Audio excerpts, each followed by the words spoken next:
పాటు మేము పోయిన సంవత్సరము సిఐటి నుంచి నిరవధిక సమ్మె 24 రోజులు చేశాం.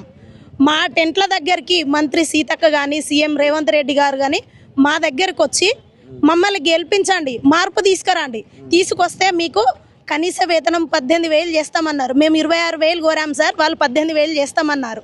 మా డిమాండ్స్ ఏంటంటే ప్రధానంగా మాకు 18,000 తను ఇచ్చిన ప్రకారమే, తను మాట ఇచ్చిన ప్రకారమే 18,000 సాలరీ చేయాలి. అదే ప్రియంసి విద్య అనేది కొత్త ఒకటి స్కీమ్ తీసుకొచ్చారు సార్. అదే సీతక్కనే మేము నిరవధిక సమ్మె చేసినప్పుడు మేము ఆమెను పిలవలేదు. మా టెంట్ కిందికి వచ్చి కూడా మాకు ఆమె ఇచ్చింది తను, మీకు 18,000 వేతనం మేము చేస్తాము. ఇప్పుడు అసలు మా ఊసే లేదు ఆమెకు. అసలు మీరు ఎవరు అన్నట్టుగా మమ్మల్ని వేరేగా చూస్తుంది. ఈ రోజు ఉదయం 4 గంటలకు మేము జనగాం నుంచి బయలుదేరి ఇక్కడికి వస్తే సార్ పొద్దున 9:30కి మేము ఇక్కడికి వచ్చాము. మేము ఈ పక్క వస్తే ఆ పక్క, ఆ పక్క వస్తే ఈ పక్క, పోలీసు వాళ్ళు మా వెంట ఇటు అటు చేసిండ్రు. మమ్మల్ని మధ్యాహ్నం 1 గంటకి ఎక్కించిండ్రు సార్ వ్యాను. ఇక్కడ నుంచి మొదలుకుంటే ఆర్టీసీ క్రాస్ రోడ్డు, మళ్ళీ అక్కడి నుంచి ఇక్కడికి, ఇక్కడి నుంచి ఇక్కడికి. కనీసం ఒక 60 సంవత్సరాలు నిండిన వృద్ధులు ఉన్నారని చూడకుండా కూడా, మాకు కనీసం మంచినీళ్ళ వసతి లేకుండా కూడా మమ్మల్ని ఒక పిచ్చోళ్ళలాగా దింపుతున్నారు వీళ్ళు. ఈ ప్రభుత్వానికి వెహికల్లోనే తిప్పుతున్నారు. లేదు, మమ్మల్ని అరెస్ట్ చేసినప్పుడు మీ బాధ్యత ఏంటి?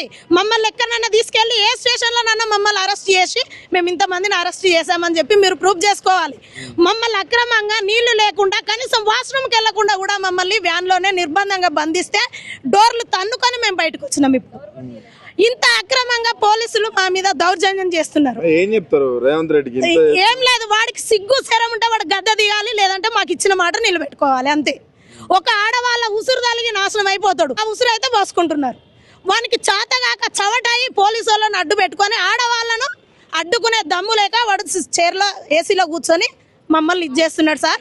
మా న్యాయమైన డిమాండ్స్ ని మాకు ఇవ్వాలి. అంటే డైరెక్ట్ ఆయన పోవచ్చు కదా, ఆయన ప్రజాపాలనలో నేను కలుస్తున్నా అంటుండు, ప్రజావాణి ఉంది అక్కడికి ఇచ్చినాం సార్. అక్కడ అన్ని ఇచ్చాము, ధర్నా చేసామని కలెక్టరేట్ లో ఇచ్చాము, ఎమ్మెల్యేలకు ఇచ్చాము, ప్రతి ఒక్కరికి ఇచ్చాము. ఇప్పుడు కూడా పట్టించుకోవట్లే. ఇప్పుడు కూడా ఇంత దూరం ఎందుకు వచ్చామంటే మాకు కొన్ని మా కోరికలను బట్టి ఒకటి వినతి పత్రం ఉంది. ఆ వినతి పత్రాన్ని ఇయ్యడానికని ఇంత దూరం వచ్చినాం. వస్తే కనీసం అతనితో ప్రజలలో ప్రజాపాలన చేస్తా అన్నాడు.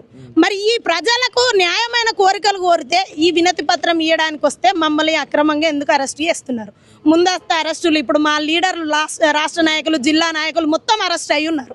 ఆయన మేనిఫెస్టోలో పెట్టిన ప్రకారం 18,000 వేతనం ఇవ్వకపోతే ఎంత దూరమైనా వెళ్ళి అతన్ని గద్దె దించడానికి మా ICDS వెనుకకు పోసారు. ఇది మా అంగన్వాడీల తరపున మేము చేస్తున్న శపథం.